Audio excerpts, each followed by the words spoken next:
Hey guys, it's QuickyBaby and I'm bringing you a replay in the BatChat. This is the Tier 10 French medium tank, and you might be thinking that I don't have that much BatChat content up on my YouTube channel, which is unusual because this is probably one of the most interesting medium tanks in the game. It's an absolute little brutal tank that is capable of carrying, as hopefully I'm going to be showcasing here in this replay. Now, I have played the BatChat a lot, which is maybe why I don't play it that much. I also feel that as an autoloader it is a very powerful tank, and maybe it's not quite as interesting to play for me as maybe playing one of the more conventional tanks such as the M48 or the FB4202. I recently got the Object 140 as well and expect to see some replays coming about the Object 140 soon. But we're not talking about the Object 140 here, we're talking about this absolute little beast. The BatChat 25T. So, playing on Severgosk, you want to be a bit careful when you come around this corner, for obvious reasons. A Foch 155 and a T30 aiming at you, hoping that you give them some tasty bat treats. Well, we're not interested. Now, what you see me doing here is driving the BatChat backwards to scout. That's because you can see the rear of the tank is rather flat. Slash not deep, slash not sticking out. All of those things. And because the turret is rear mounted, it means that if you poke backwards, then you sometimes expose less of your frontal armor. And because the armor in the BatChat is just so bad, it doesn't really matter if you get shot in the front or the back. Also, as you got to see me doing there, when you turn your tank around and drive backwards in it, you're faster to retreat. Now, I'm not saying that the BatChat is slow backwards. It's not slow backwards, not by a long shot. So there's one. Unfortunately, we didn't get a catch there on the T-54. And I'm sort of blocking this object a little bit. So we didn't fully aim there because we were under fire. You saw the shells pinging all around us. So I wanted to fire one clutch, see if I would hit, and then pull back. But that's just the benefit of having an autoloader. I was able to fire one into the T-30, nearly had a shot on the T-54, but I was playing a bit of Destruction Derby with that Object 704. So I decided that I don't want to mess around with that Object 704 anymore. I guess you could think that I messed him up there and maybe got him shot a little bit. That's simply because I was trying to avoid the fire, and the BatChat does not have armor, but it has insane sliding capabilities, and yeah. I had to do a hard break there. Those bushes. I'm still learning Severgosk. I think I was so amazed by the power slide that I did around the corner. And, you know, cheeky wargaming, putting those bushes just over the ridge. They want you to donk out. They're basically asking you to be a donkey. So, anyway, you see that the enemy are absolutely rolling through that eastern flank. Now, the BatChat is a tank that really likes to engage its enemies from the side or the rear or one-on-one. So what you've seen me do is use the amazing top speed limit of this tank to change the position of the battlefield. So hopefully I want to get side shots into the enemy from this position instead. So now you see me taking shots at that M103. We put 2 in there. Now we're trying to go for the T-54, but you've got to watch out because the elevation on the BatChat is not brilliant. And I simply couldn't aim upwards enough to hit that T-54. So I've got 3 left out of my magazine. I'm wondering if I should reload. Now the BatChat is different, for example, to the T-57 Heavy. The T-57 Heavy slash the T-54E1, you can just unload and it doesn't really matter. Bit of an RNG shot there. Not that one though, that one hits. And we managed to put a great last shell in. Fortunately leaving the T-71 on low health, but we were rolling pretty high with those 2 shots. The alpha damage on this tank is 390, and we rolled for 409 and 405. So we can't feel bad about putting those shots in. So as I was saying, the T-57 Heavy reloads a hell of a lot quicker than the BatChat. And that means that with the BatChat, you've got to be fairly careful about when you choose to reload, because sometimes it means that you don't have opportunities. You see me using the great engine power to traverse up the slope and put 1 into the T-54. Finish him off. Double kill. I foolishly stay up here, and I'm spotted. I see that I'm spotted, and I pull back. So great, that was a nice double kill there. Really helped out on that flank. That's what the BatChat is, in my opinion. It's almost the ultimate tank of opportunity. It's got the speed to relocate. It's got a 5 shell autoloader, which does 390 alpha damage, which is a huge amount of damage, guys. It's nearly 2,000 damage in a clip, capable of decimating most tanks in the game. So now we're aiming for this T-30. Put one in. We aim our second. Uh-oh. We put another one in. And uh-oh. Okay, get out of there, get out of there. Now, that was a mistake that I made. I got a little bit too cheeky there, if I'm honest with you. A bit too cheeky, and I took a couple of shots trying to finish off that T-30. Wasn't worth it. I also used my large repair kit. And you see that I haven't learnt my lesson because I'm going back for some more. So I go up to spot. I see this T-28 prototype is in trouble. There's a BatChat. Okay. Wow, he's important. Oh, God. Okay. Ouch, ouch, ouch. The enemy E-50 was still aiming for me. And he takes my ammo rack out. And I don't have a repair pack, so that's me ammo-racked for the rest of the game. However, I was fortunately nearly loaded. Now it's time to show this Tiger II just what the BatChat is capable of. Now, because I'm ammo-racked, I'm not too keen on reloading now. But this E-50, you're the son of a... that managed to do it to me, so... I definitely want to get some revenge on him. Right, so this game is definitely heating up now. The enemy have still got some very dangerous tanks. BatChat, Foch 155, that M103 and that E-50. Fortunately, we have a Jagdpanzer E100 locking down the flank. And this is where the shots really count. One... Didn't have an opportunity to hit him twice. And I decide that I'm going to reload now. I only had 2 left. And this is going to be a hell of a long reload. We reload roughly with 7 minutes and 40 seconds. I'm telling my team that I'm ammo-racked as well, so they shouldn't expect any kind of fire support for a while. Now, when I reloaded there, you also see that I'm reloading a heat clip. I'm reloading a heat clip because I think that this might be the last clip that I get to fire in the game. And I really want to make all of the shots count. So, the heat penetration is 330. And the regular penetration is 259.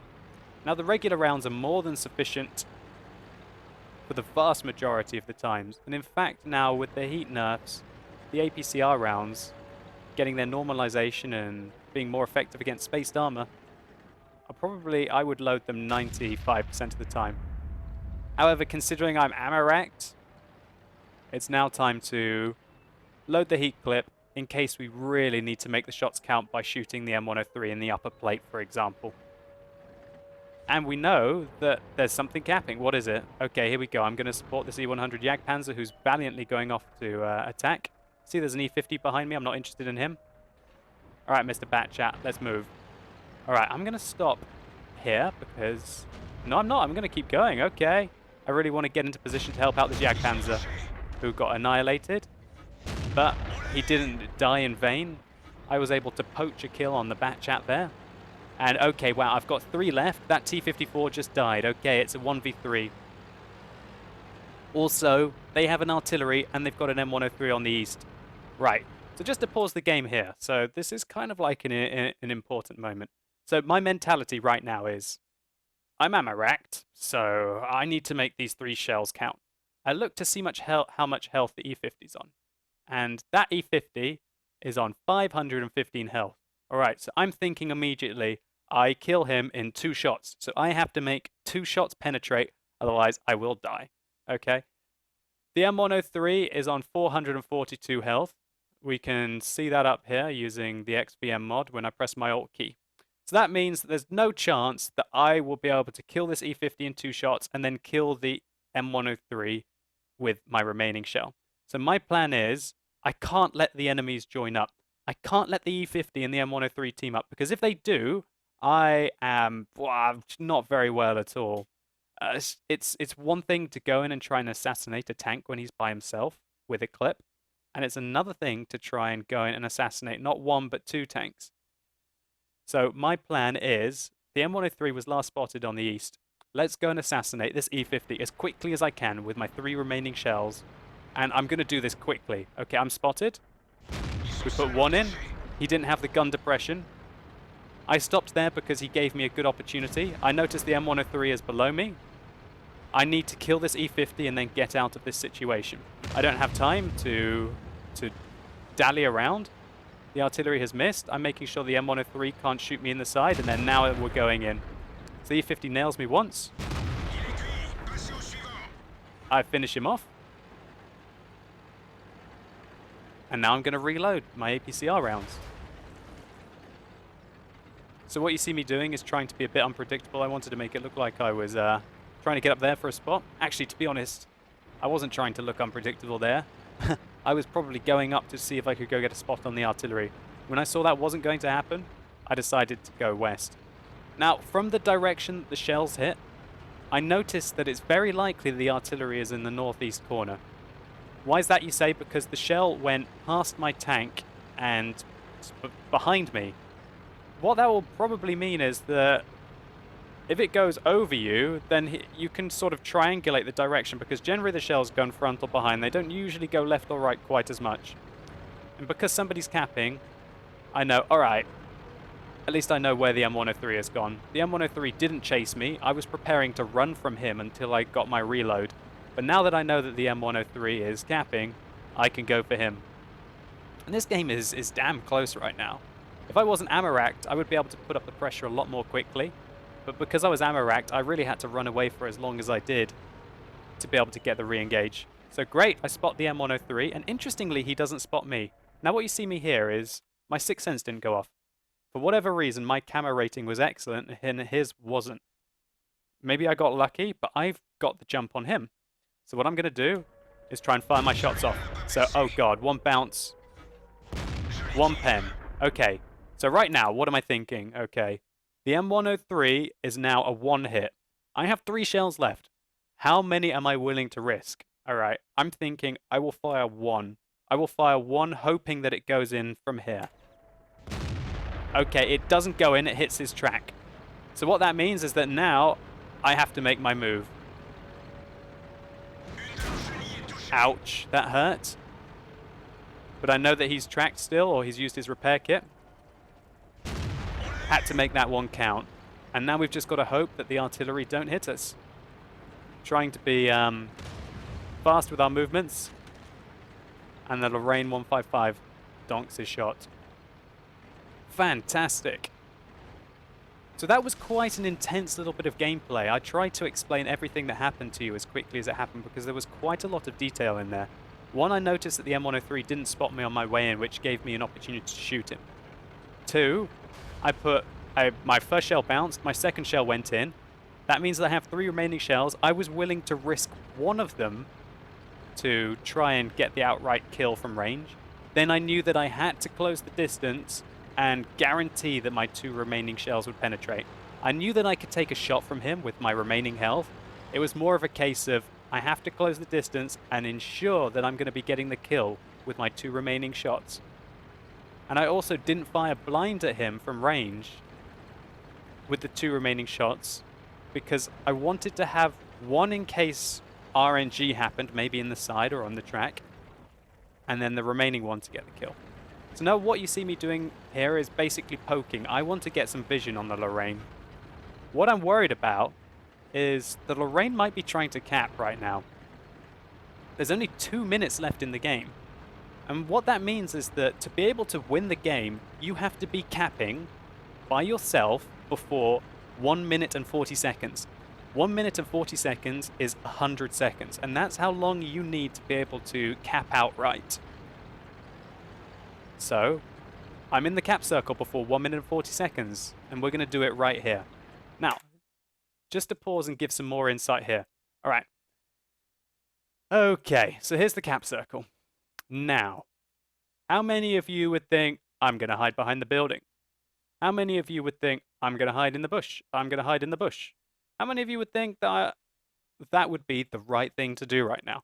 Now, I'm telling you, if you're against tanks, that might be the right thing to do against most people. However, a skilled player will try and hit here, will hit here, will hit behind the building along this part, will hit a side of the building along here, and will hit along here as well.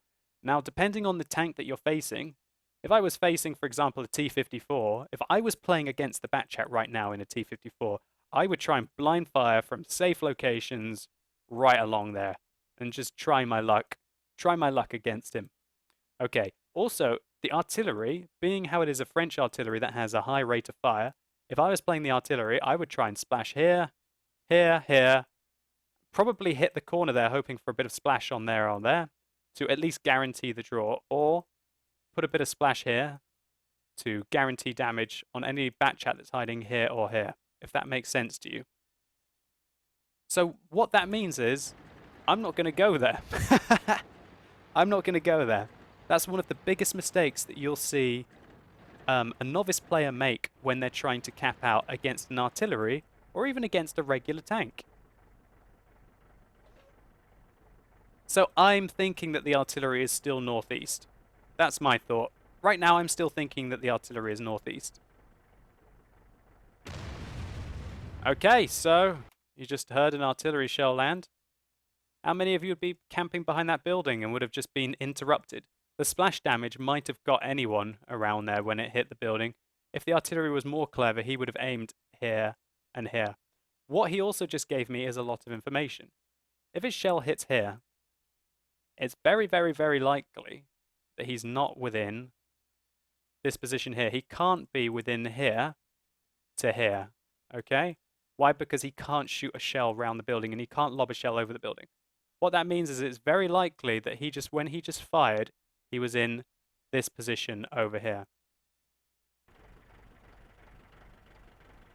So it looks like I'm still an idiot. I'm thinking about aiming over there. I look at the building, and then I think I'm thinking to myself right now, okay, what position is he likely to be in? And that's why you see me end up aiming my gun over here. Because I noticed that the shell location means it's very unlikely that he's over in this position. What you see me doing here is adjusting my position also. I basically decided I'm thinking he's coming from this position because that's where he fired his shell from. He fired his shell from over here. So I adjust my position so I'm behind the ridge to give myself even more opportunity to be able to avoid his shell and still hit the enemy target.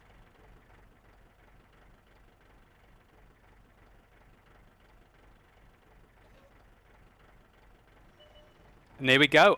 He's got the jump on me, unfortunately. I fire one to him. I duck forwards, backwards, and put the remaining shell in. So, when you're engaging artillery, just to highlight what I did there. Firstly, I wanted to kill him as quickly as I could, because more often than not, the artillery will spend a long time aiming, and with an autoloader, you can sometimes kill them before they've even decided that they've aimed enough to fire. So what you also want to be doing is going forwards and backwards, trying to make him miss his shot. Try and juke him, basically. You want to keep his aiming time as long as possible. If you stay stationary and fire, then that's completely the wrong thing to do. The BatChat is so accurate at this kind of range that you could be going forwards and backwards and still hit all of your shots if you're aiming carefully. What the artillery should have done really in that kind of a situation is, in my opinion, he should have probably tried to close the distance and shotgun me with his shot. He only had 390 health, so it was a 50-50 chance whether I kill him with one shot or not. So thinking about that, maybe the artillery should have just fired as soon as he saw me, because 50-50, I'm going to kill him with one shot, but it required me to get two into him because of my low roll. So just to clarify, forwards, backwards, aim your shots in third person in this kind of a situation. It's more than enough, really, against an artillery which you don't have to aim at his weak points. And that secured the game for me. Made me very happy to be able to carry the game at the end there, even in an Ammoracked BatChat. So let's just take a look at some post-game stats. So we can see we're able to get 91,000 credits, 3,902 experience, but I do hasten to add that that was a double with a premium account. We picked up the Radley Walters medal, and we also got a sniper medal and the defender medal. To be able to carry that game, we had to do 6,600 damage, which was nearly double what any member of my team were able to achieve by themselves. We fired 26 shots, we hit all of them, and we penetrated 24 out of those 26. We took 6 hits, of which all penetrated, and we were left with very little health at the end of the game. We only did a bit of spotting damage / tracking damage, only doing 1,700, but we were able to pick up 97 cap points and 132 defender points. Really, this video was just for highlighting a few things. One, to show the capabilities of the BatChat, how much damage it can do between its reloads. Two, it was tried to explain to you what I was thinking during a fairly stressful situation. This is one of the most stressful games that I've had for a while. There was a lot of thinking to be done, and hopefully I've told you guys exactly why I did what I did and how it might have allowed me to be able to get an edge over my opponents. I absolutely love the BatChat. I can't fully recommend this tank enough. It's very powerful, it's a fast assassin's tank, and it is very, very, very dangerous in the hands of a skillful player. One thing I'm trying to learn with my BatChat is the idea of longevity in my game. The fact that sometimes trading your health in a one-on-one engagement is not the best thing to do. I feel that the damage that the BatChat is able to put out and the speed that it's able to locate around the battlefield can allow it to do a hell of a lot if it supports tanks that are already in engagements. And that means that the lack of its armor is completely negated. If you're shooting a tank that's already engaged with one of your friends, then he's generally not going to switch to target you, or at least you're going to be able to shoot him 2 or 3 times before he does that. What that means is that using the speed the BatChat can to navigate its way around the battlefield, it really can provide fire support where it's needed. For me on Severgosk, that was changing flanks to be able to provide firing support from range from the other flank, rather than trying to brawl up close and personal in a tank that basically doesn't have any armor to do so. So anyway guys, I hope you appreciated this gameplay. If you have, think about rating the video down below and tell me what you think in the comments about the BatChat. Do you think that it's the best tier 10 medium? Do you think that its lack of armor maybe balances the tank? Do you hate autoloaders just because simply how powerful they are and they're able to decimate targets so quickly, and this one's so fast that it's able to even escape really quickly? Let me know what you think. So thank you so much for watching, you've been epic, and hopefully I'll see you soon.